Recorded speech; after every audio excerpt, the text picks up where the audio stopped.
Bom dia, é muito bom estar aqui, principalmente porque eu vejo gente querida, tem amigos aqui de mais de 30 anos, gente que, sabe aquelas pessoas quando você encontra depois de tanto tempo e parece que foi ontem?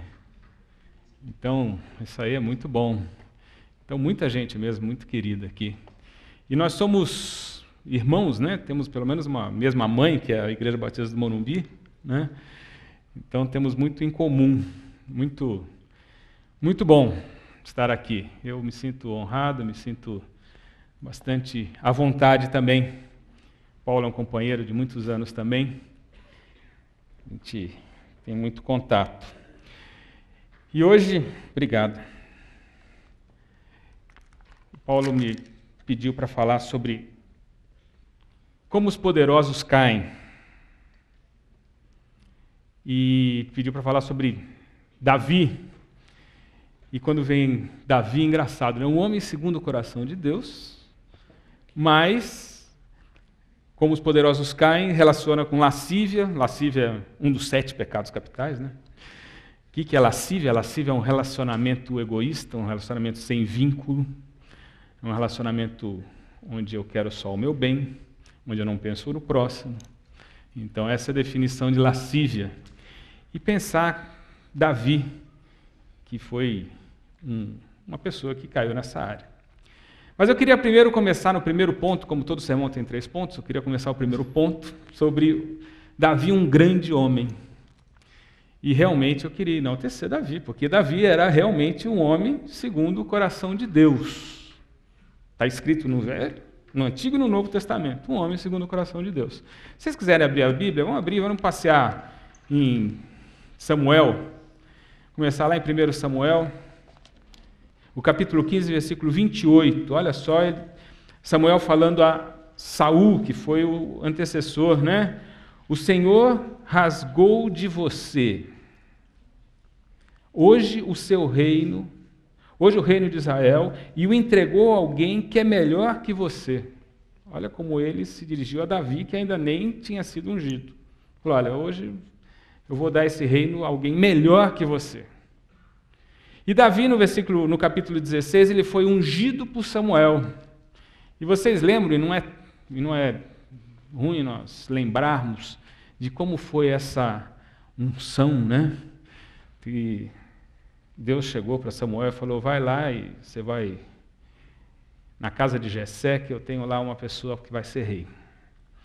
E interessante que os nossos olhos não são os olhos de Deus, e Jessé começou a mostrar o primeiro filho, ele tinha 8 filhos, mostrou o primeiro, e o primeiro era Eliabe, e deveria ser um rapaz inteligente, um bom currículo, uma boa cultura, deve ser bonitão, e Deus falou com ele, não é esse. E foi indo, né? Foi Abinadab, é cada nome estranho, né? E foi indo, e chegou ao fim, nem o pai deu valor a Davi, porque ele estava com as ovelhas lá no campo, e Deus falou, não é nenhum desses, e ele falou, mas não tem outro? Falou, não, tem um mais novo que está lá, mas você quer mesmo que chame? Vai chamar no Davi. E é interessante quando Davi chegou, no versículo 12, segunda parte, diz assim, então o Senhor disse a Samuel, é este, levante-se e unja, é este, eu escolhi. Tinha falado já para Saul, e agora falou para Samuel, é este que eu quero. Interessante, um grande homem, uma grande escolha, Deus escolheu esse homem. E foi ungido por Deus através de Samuel. E temos várias características. Ao versículo 18, olha como ele era conhecido, 16, 18. Um dos oficiais respondeu a Saul, lá que estava falando com Saul, conheço um filho de Jessé, de Belém, que sabe tocar a harpa, um guerreiro valente, sabe falar bem, tem boa aparência, o Senhor está com ele, Um grande homem. Davi, um grande homem, corajoso, né? Pega 17, 26, Davi perguntou aos soldados que estavam ao seu lado, o que receberá o homem que matar? E ele falou, imagina só, no campo de batalha estava Golias, 2,90 m, 3 metros, um homem extremamente feio, dá vontade de sair correndo. E esse garoto falou, quem é esse filisteu incircunciso para desafiar os exércitos do Deus vivo? Esse era o homem. Essa era a pessoa. Um grande homem. Um grande homem. O povo gostava dele. Olha o versículo 18, 16. Todo Israel e todo Judá, porém, gostavam de Davi, pois ele os conduzia nas batalhas. Um grande homem. Um grande homem. Fiel e amigo. Olha só, vamos lá para 2 Samuel 9, olha o que ele fez. Naquela época, quando mudava um rei para o outro, sabe o que o rei posterior fazia a família? Ele matava todo mundo, porque era melhor matar, porque senão o filho ou o neto desse rei que foi deposto vai matar-me, então eu tenho que dizimar aquela família. Isso era cultura, isso era costume. E aí o que aconteceu com Davi? Ele fez diferente. Olha só, certa ocasião Davi perguntou, resta alguém da família de Saul, o seu antecessor, a quem eu possa mostrar lealdade por causa da minha amizade com Jonatas? Ou seja, ele era um amigo fiel. Temos que cultivar nossas amizades. Amizade, gente, que a gente olha para pessoas assim e fala, puxa, como eu amo essas pessoas. Temos que cultivar. E ele tinha uma jura de amizade com Jonatas. Então chamaram Ziba, um dos servos de Saul, para apresentar-lhes a Davi, e o rei perguntou, você é Ziba? Sou teu servo, respondeu ele. Perguntou Davi, resta ainda alguém da família de Davi que eu possa mostrar lealdade de Deus? Respondeu, ainda há o filho de Jonatas, aleijado dos pés. Onde ele está? Perguntou Ziba. E ele pegou esse cara chamado Meufibosete, filho de Jonas, neto de Saul, que compareceu adiante, e ele falou, até o final da vida você vai sentar-se à minha mesa. Um homem de coração bom, amigo, escolhido de Deus, amado pelo povo, grande guerreiro. Nessa época ele já tinha conquistado os povos do lado. Tinha umas guerrinhas, algumas coisas, mas ele já tinha feito o seu zeloso por Deus. Olha só o zelo de Samuel. Vamos lá, 2 Samuel 6. Quando a arca estava entrando na cidade, e ele estava trazendo a arca, Davi, vestido colete sacerdotal de linho, foi dançando com todas as suas forças perante o Senhor. Enquanto ele e todos os israelitas levavam a arca do Senhor ao som de gritos de alegria e trombeta. Vinha a arca e ele dançando. Tanto que a mulher dele não gostou muito, né? Falou, como é que um rei pode fazer um negócio desse? Dançando sobre ele. Que homem sensível a Deus, que gostava de Deus. Um homem segundo o coração de Deus, que ele mostrava isso também com seus sentimentos. A mulher dele brigou, Mica, né? Mical brigou com ele lá, e no versículo 21, olha o que ele respondeu para ela. Foi perante o Senhor que eu dancei. Perante aqueles que me escolheu em lugar de seu pai, ou qualquer outro da família dele, quando me designou soberano sobre o povo do Senhor, sobre Israel. Perante o Senhor celebrarei, e me rebaixarei ainda mais, e me humilharei aos meus próprios olhos, mas serei honrado por essas pessoas. Ou seja, perante o Senhor eu vou me humilhar. Eu amo o Senhor. Ele é a pessoa mais importante para mim. Não interessa o que as outras pessoas pensam. Eu amo o Senhor. Um grande homem. Um grande rei. Um grande amigo. Para terminar isso aqui. Olha, só 2 versículos do Salmo. Salmo 101, 102. Olha os salmos que ele escreveu, gente. Vários salmos. Eu escolhi esses 2 só. Cantarei a lealdade e a justiça a ti, Senhor. Cantarei louvores. Seguirei o caminho da integridade. Quando virás ao meu encontro, e a minha casa viverei de coração íntegro. Repudiarei o mal, odeio a conduta dos infiéis, jamais me dominará. Ou seja, um homem para escrever isso, a gente pensa, esse homem é incaível. Você tem essa palavra, né? Olha o Salmo 102. Ouve a minha oração, Senhor. Chegue a ti o meu grito de socorro. Não escondas de mim o teu rosto quando estou atribulado. Inclina a mim os teus ouvidos. Quando eu clamar, responde-me depressa. E vai indo. Um grande homem. Um grande homem. Mas aí vai para a segunda parte. Um grande pecado. Um grande homem, um grande pecado. E aí a gente vai lá para 2 Samuel 11, 12. O que Samuel fez? Ele viu uma mulher bonita tomando banho. O palácio era em cima da montanha, tinha as casas do lado, e ele, 11, 2, olha só. Uma tarde, Davi levantou-se, capítulo 11, versículo 2. Da cama, foi passear pelo terraço e viu uma mulher muito bonita tomando banho. Mandou alguém procurar, saber quem era, e disseram-lhe, é Batseba, filha de Eliá, mulher de Urias, o hitita. Não é nem judeu.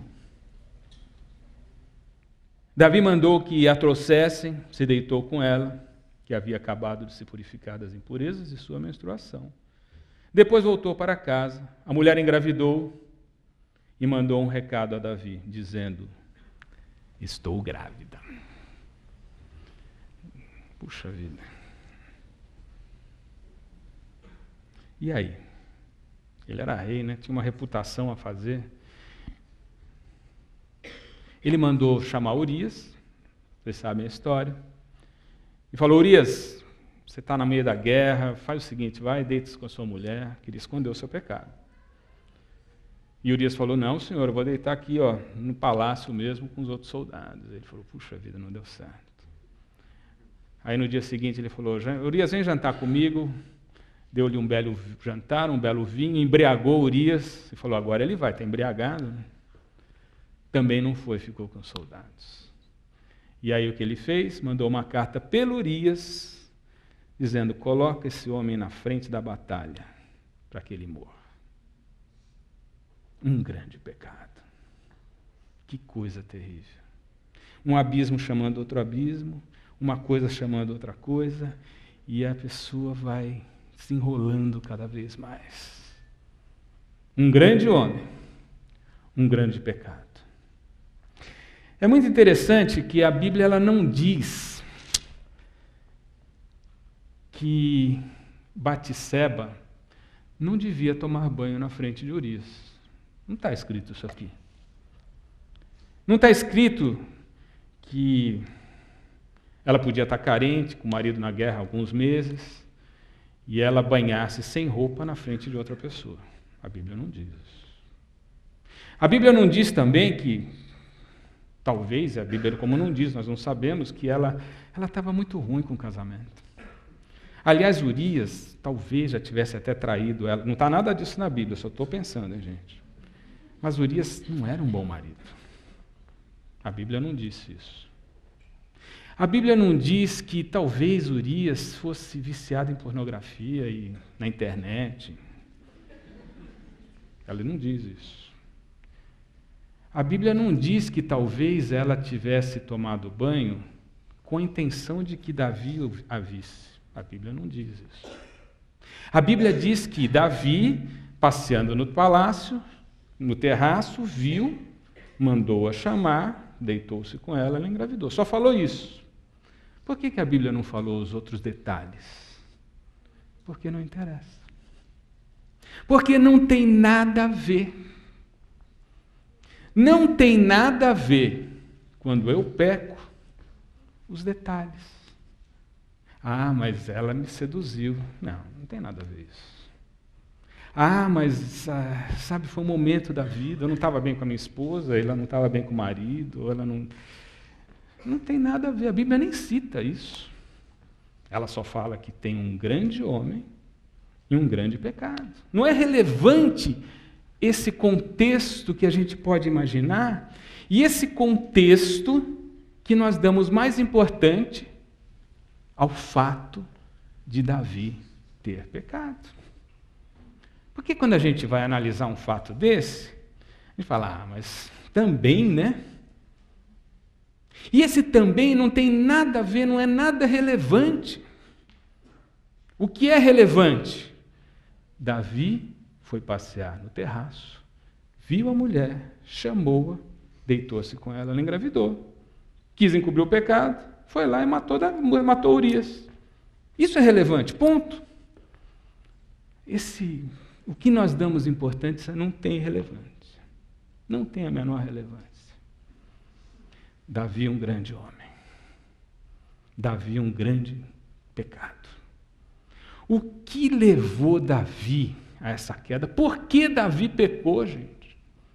Aí a gente pode talvez fazer uma analogia conosco, e por que nós pecamos? Por que Davi pecou? Eu pus a primeira razão por que Davi pecou. Porque Davi foi muito abençoado.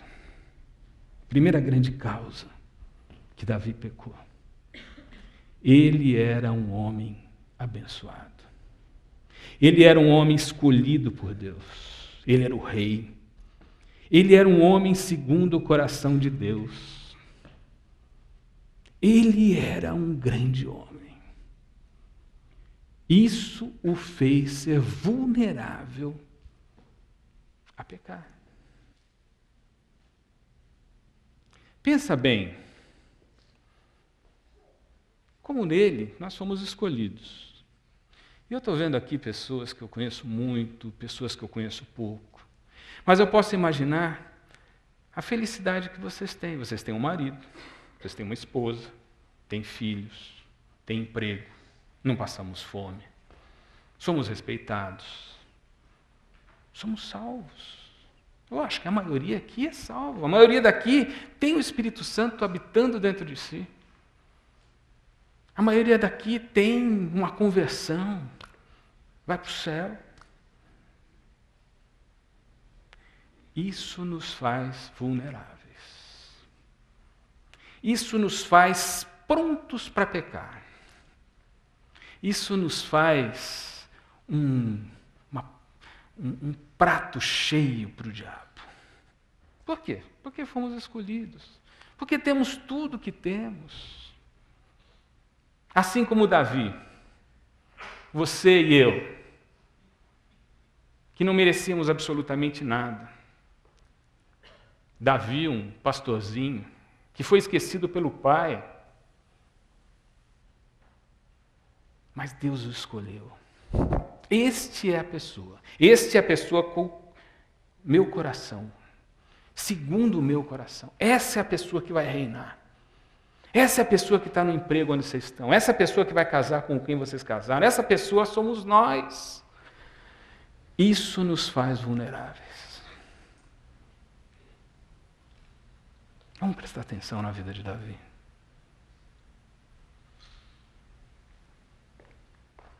Primeiro ponto, o que nos faz vulneráveis?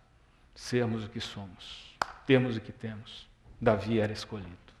Segunda razão, segunda porta aberta para a nossa vulnerabilidade ao pecado. Após uma grande dificuldade, após uma grande derrota, a vitória, após um grande feito, nós estamos vulneráveis. Davi, nessa hora, ele estava com o reino praticamente feito, as suas fronteiras, seu exército, estava tudo pronto ali. Essa hora o tornou vulnerável. E é mesmo para a gente. Quando nós temos uma luta de muitos anos, aí a gente fica perto de Deus, temos uma doença na família, temos essa coisa para fazer, isso. Na hora que nós, puxa, Deus me deu a vitória. Cuidado. Porque é nessa hora que nós estamos mais vulneráveis. Essa hora onde cheguei, Deus me deu isso. E isso me torna vulnerável. Depois de uma grande vitória, somos mais vulneráveis à queda. Somos escolhidos. Deus nos escolheu. Temos vitórias, depois das vitórias. Outra razão por que Davi estava vulnerável à queda, ele tinha uma mente vazia nessa hora. Olha só, todos estavam na guerra. Na primavera, época que os reis saíram para a guerra, Davi enviou para a batalha Joabe. Mas Davi permaneceu em Jerusalém. Todo mundo estava lá, ele ficou no palácio. Falou, vou descansar. Uma tarde, Davi levantou-se da cama. Ou seja, vamos pensar, porque uma tarde Davi levantou-se da cama. Provavelmente ele dormiu até 1h da tarde. Não é verdade? Ele deve ter dormido até 1, 2 horas da tarde. Está cansado. Eu acho que o rei tem direito. Nós temos direito de dormir também.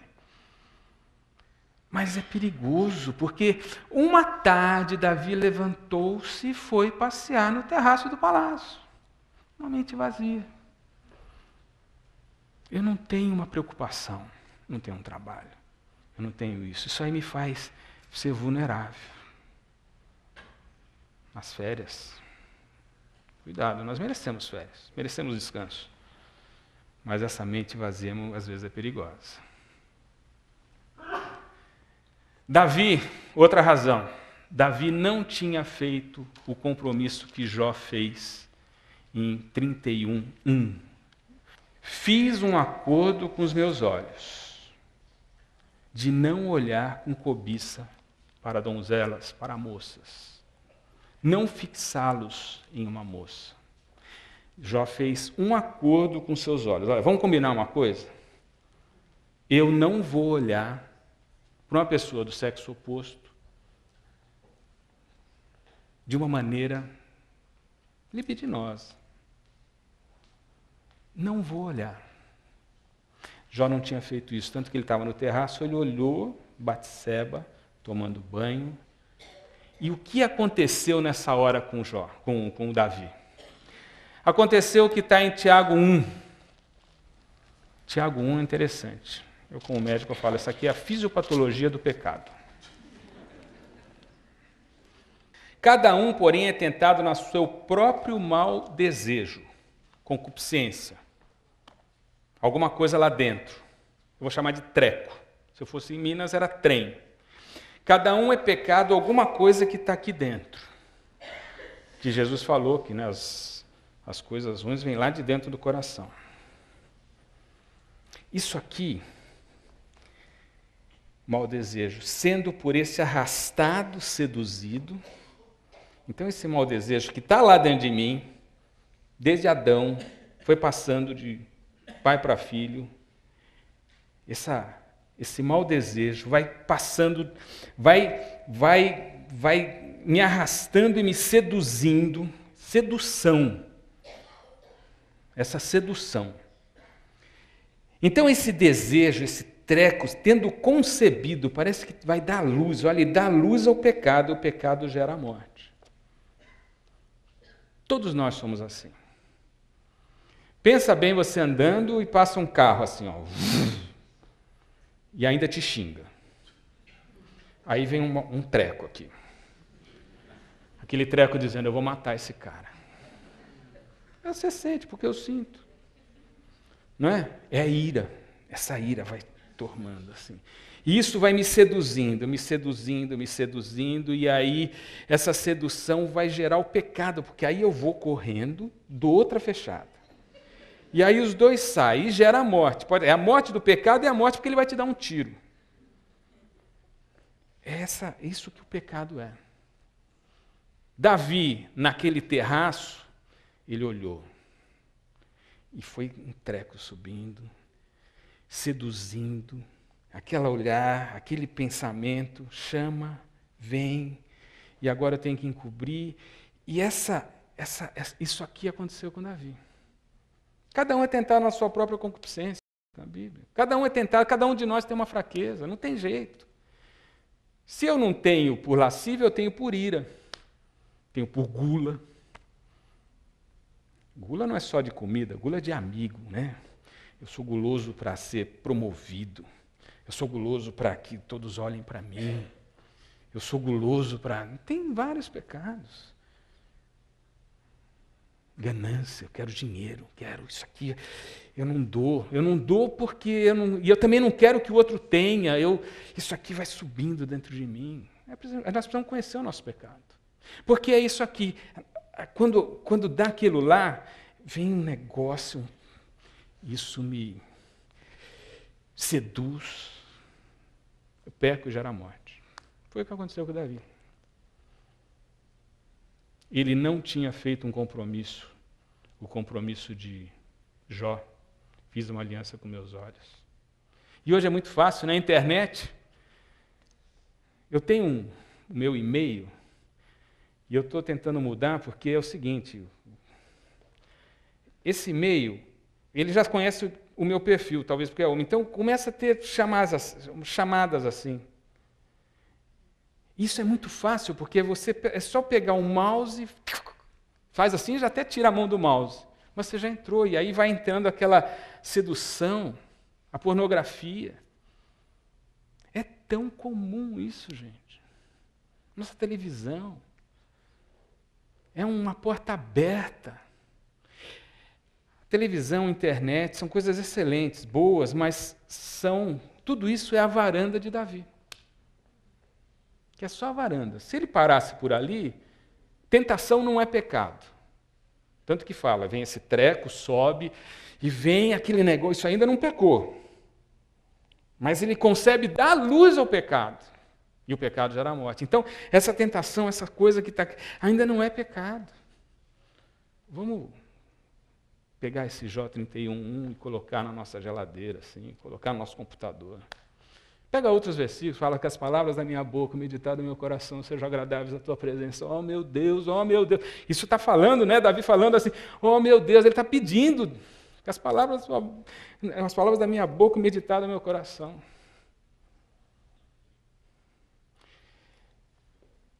Outra coisa que aconteceu com Jó. Nós vemos aqui, uma tarde, levantou-se da cama, foi passear pelo terraço. Do terraço viu uma mulher bonita, mandou chamar alguém. Para um pouquinho. Antes de levantar, ele orou? Não orou. Ele não fez o devocional dele. Está aqui, uma tarde, Davi levantou, pegou a Bíblia, orou. Não está. Ele não consultou a Deus. Um homem tão ligado a Deus, ele está longe, ele não consultou a Deus. Não orou, não leu a Bíblia, não fez nada. Também, outra coisa, ele não consultou nenhum conselheiro. Ele não teve um mentor ou um conselheiro. Na multidão de conselhos, há sabedoria. Ele estava sozinho. E ele era rei, ele podia chamar, e fez. Mas ele não chegou para alguém, amigo, crente, mais crente que ele, porque a gente tem que ter amigo mais crente que a gente. Não adianta ter amigo menos crente, que aí vai cair tudo, vai ser tudo igual, os dois vão pecar. Mas tem que ter amigo mais crente, chegar assim e falar, fulano, está assim a minha vida. Estou sendo seduzido. Eu tenho que assinar esse contrato aqui, ó. Mas eu não sei, parece que não é tão honesto assim. O que você acha? Ou estou sendo seduzido na área da lascívia, ou estou sendo seduzido para fazer algo que não é honesto, ou estou sendo seduzido por alguma coisa. Ou seja, eu estou no terraço olhando uma coisa e me ajuda. Ele não consultou um amigo. Vulnerabilidade é estar sozinho. Se você está sozinho, você está vulnerável. Se você não tem um amigo mais crente que você, um conselheiro, você está sozinho. Você está vulnerável. Eu estou vulnerável. Você não tem alguém para dizer, ora por mim, porque está difícil. e não tem nenhum de nós aqui, eu estou aqui embaixo, que não seja vulnerável. Porque na hora que a gente achar que não é vulnerável, a gente está mais vulnerável ainda. Nós somos vulneráveis, porque fomos escolhidos, porque temos tantas bênçãos, porque Deus nos salvou, porque a misericórdia deles renova-se a cada manhã, grande é a sua fidelidade, a minha porção ao Senhor, e tantas bênçãos. Temos almoço hoje, na hora do almoço, temos carro, temos cônjuge, família, ministério, emprego, dinheiro, a vida eterna. Somos vulneráveis por causa disso. Davi era vulnerável. Um grande homem, um grande pecado. Graças a Deus. Mas que bênção, a Bíblia é tão maravilhosa que tem a terceira parte. A terceira parte é um grande arrependimento. Nós somos filhos de Deus. E o Filho de Deus, o convertido, o salvo, sei lá como é que eu vou falar, né? Tem o Espírito Santo dentro de si. E uma das funções desse Espírito Santo, que é o Deus, Espírito Santo, a terceira pessoa da Trindade, que habita em nós, é convencer-nos do pecado, da justiça e do juízo. Alguém já pecou aqui? Se você é filho, você sabe quando pecou. Você fala, pequei. É lógico que a gente pode ter a mente cauterizada, depois de pecar, não ligo, aí é outro problema. Mas se você é filho, você sabe, pequei. E existe uma coisa, não gosto de falar coisa, mas existe alguma coisa chamada arrependimento. Arrependimento não é remorso. Porque tem muito remorso. Remorso é aquela tristeza, você fica triste, fala, pequei, puxa vida, pequei. Né? Mas arrependimento é mais que tristeza.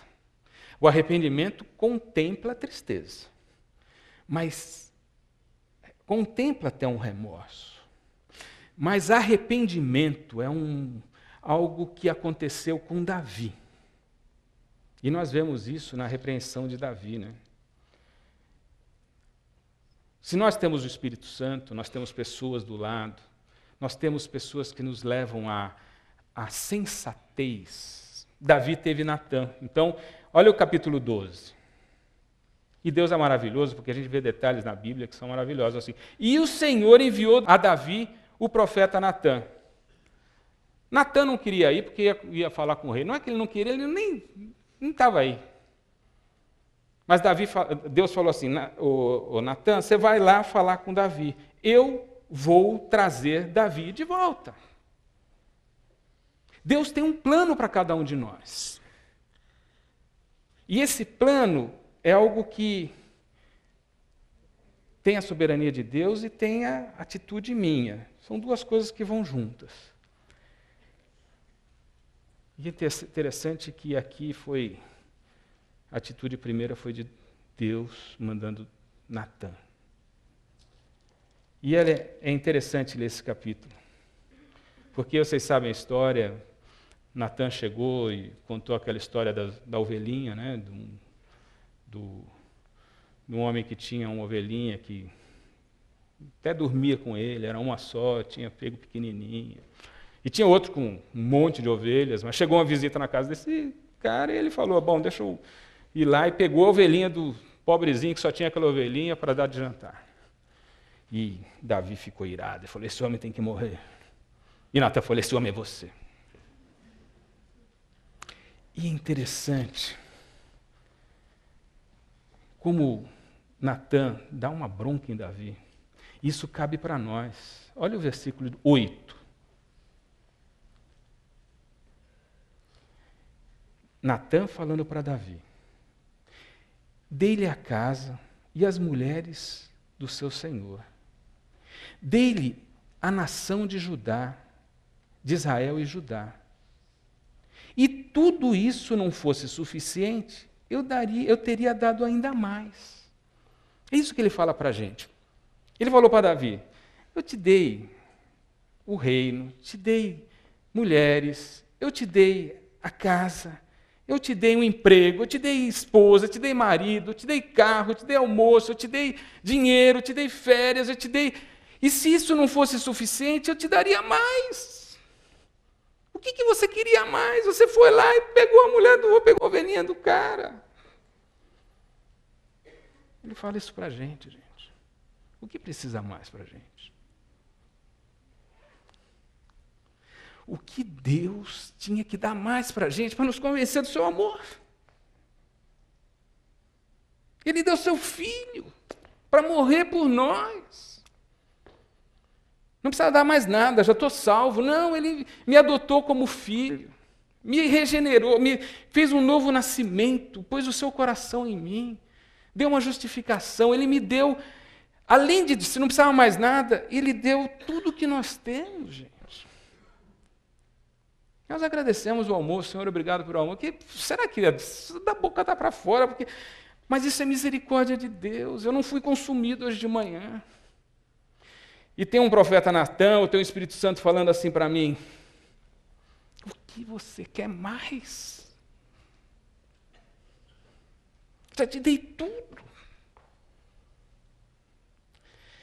Mas a maravilha aqui é o versículo 13. Então Davi disse a Natan: pequei contra o Senhor. E Natan responde: o Senhor perdoou os seus pecados. É lógico que você vai ter as consequências, aí é outro sermão. É um sermão por dia, tá, gente? Mas eu pequei. Houve aqui em Davi, não foi um remorso pelo pecado. Houve algo que é sobrenatural. É muito mais que um remorso. É um grande arrependimento. Por isso que eu queria ler para vocês, para terminar, o Salmo 51. Foi isso que aconteceu com Davi. Um grande arrependimento. Para um mestre de música, Salmo de Davi, escrito quando o profeta Natan veio falar com ele depois de se cometer o adultério com Betseba. E ele se arrependeu. E aqui está a descrição do que o Espírito Santo faz comigo e com você quando você peca, se houver arrependimento.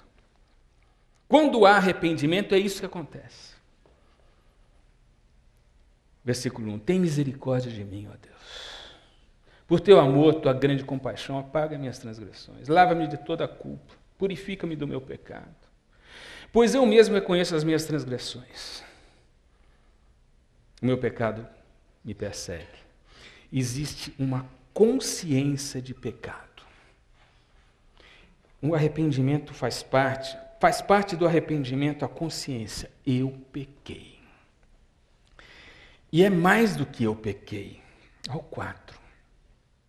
Contra ti pequei e fiz o que tu reprovas, de modo que é justa a tua ira e a tua sentença, e tens razão em condenar-me. Contra ti pequei. É lógico que ele pecou contra Urias, Batseba, é lógico que ele pecou com todo mundo, que ele vai até citar isso aqui. Mas o primeiro pecado que ele colocou, ele falou: pequei contra ti. Pequei contra ti. Pequei contra o Espírito Santo. E Natan que falou para Davi, dizendo: o que mais você quer? Você tem tudo, cara. Eu te salvei. Meu filho morreu por você. O que mais você quer? E aí faz parte do arrependimento. Eu pequei contra ti, Senhor. O nosso primeiro pecado é contra Deus. Isso faz parte do arrependimento. Não adianta falar, é o Espírito Santo que vai fazer. É contra Deus. A ofensa direcionada a Deus. Olha o versículo 5. Sei que sou pecador desde que nasci. Ele está reconhecendo. Ele falou, pequei, mas agora ele está colocando uma frase dizendo, eu sou pecador. Isso aqui tem que estar nas nossas orações, porque não é eu sou pecador, me desculpa, me perdoa, agora estou limpo. Eu pequei, me perdoa, me perdoa. Não, eu sou pecador é muito mais sério, porque Em vez de dizer, eu adulterei, eu sou um adúltero. É diferente. Porque eu adulterei, Senhor, eu adulterei esse pecadão, pecadinho, o Senhor esquece. Não, mas eu sou um adulto, quer dizer, esse pecado está dentro de mim. Logo, Senhor, eu quero pedir que o Senhor me transforme em uma pessoa pura. Buscar a santidade. Em oração, em atos, em minha vontade. Isso é impulsionado pelo Espírito, mas eu tenho que fazer. Mas é impulsionado pelo Espírito, mas eu tenho que fazer. Mas é impulsionado pelo Espírito. Vocês entenderam que é uma interação? Se eu sou um lascivo, como Davi, eu tenho que buscar uma santidade, buscar uma pureza, que é o oposto. Né? Se eu sou um iracundo e brigo com todo mundo, se eu sou um iracundo onde a minha resposta já é dura, onde eu trabalho, onde eu estou, onde a minha vida é dura, é tudo na bronca, eu devo orar e falar, Senhor, não é que eu fui lá e magoei a pessoa, foi também, eu tenho que resolver esse problema, mas, Senhor, eu sou um iracundo. Me leva à mansidão.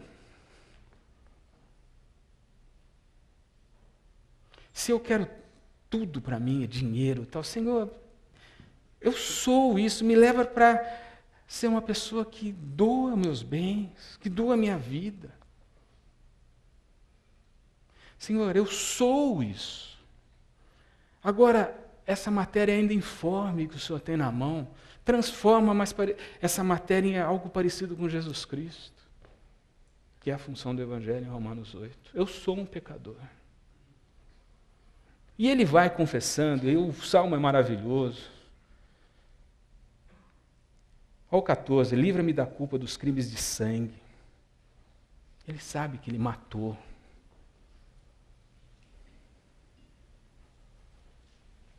E ele põe o espírito quebrantado. O Senhor não... Versículo 17.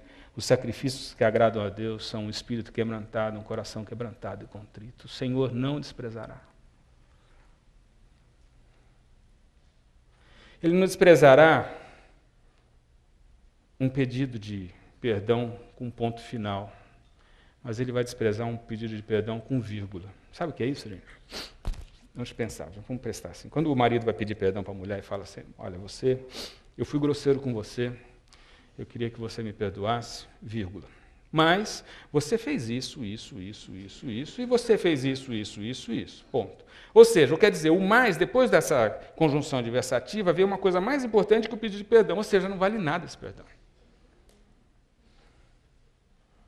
Ele podia ter falado, Senhor, mas também Batseba está tomando banho sem roupa na minha frente, né? Eu estou carente aqui, ela me seduziu.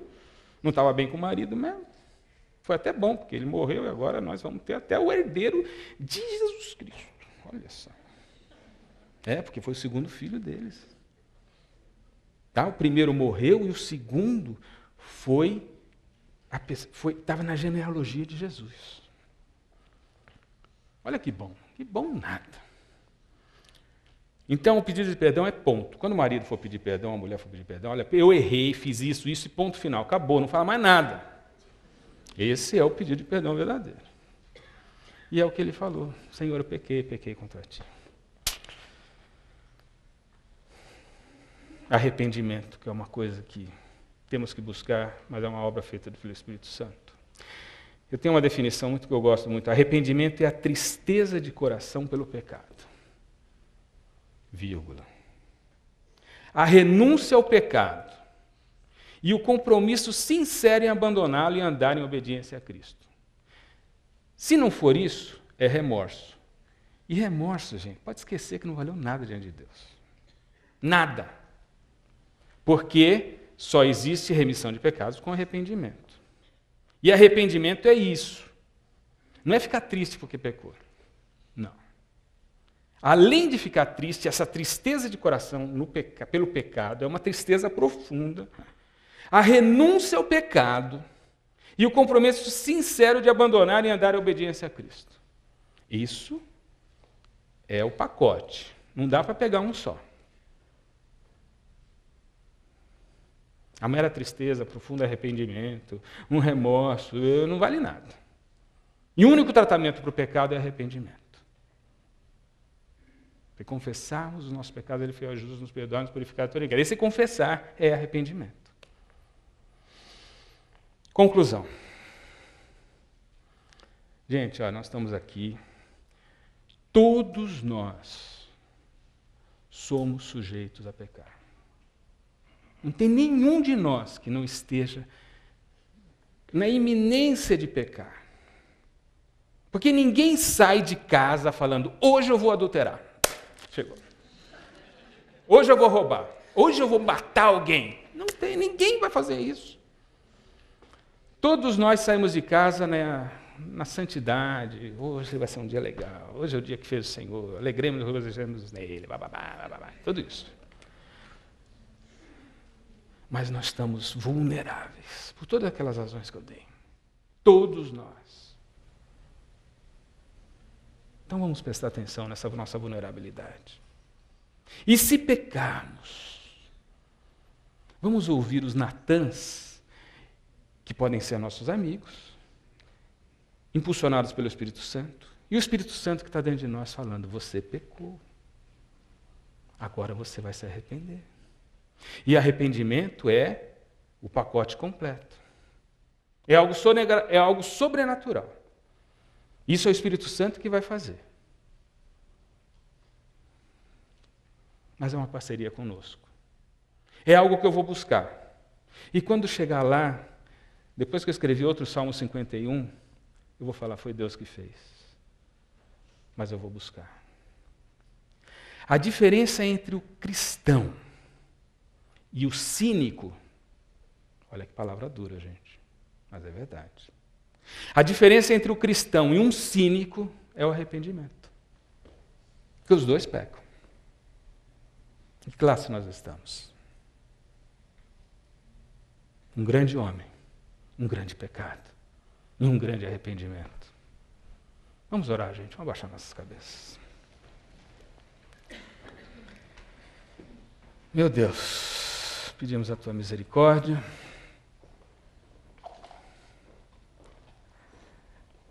Deus, não nos deixes ficar surdos ao Espírito Santo, aos Natãs, que possam nos avisar quando pecamos, Senhor. Ó Deus, ajuda-nos nos nossos terraços, para onde nós estamos olhando, porque o olhar, os nossos olhos são para onde nós vamos, Pai, como Tu falaste. Deus, todos nós aqui, Senhor, somos vulneráveis à queda. Ajuda-nos a vigiar, ajuda-nos a não cair. E se cairmos, ajuda-nos a nos arrepender. Um arrependimento sincero Teu. Não só uma tristeza, um remorso, Deus. Ó Senhor, faz isso em todos nós, Pai. Se fizéssemos um apelo agora, Senhor, eu tenho certeza que eu e todos nós estaríamos na frente, pedindo a Tua misericórdia. Obrigado pelos Natãs, obrigado pelo Espírito Santo, que nos convence do pecado, da justiça e do juízo. Ó Deus, em nome de Jesus. Amém. Amém. Deus abençoe.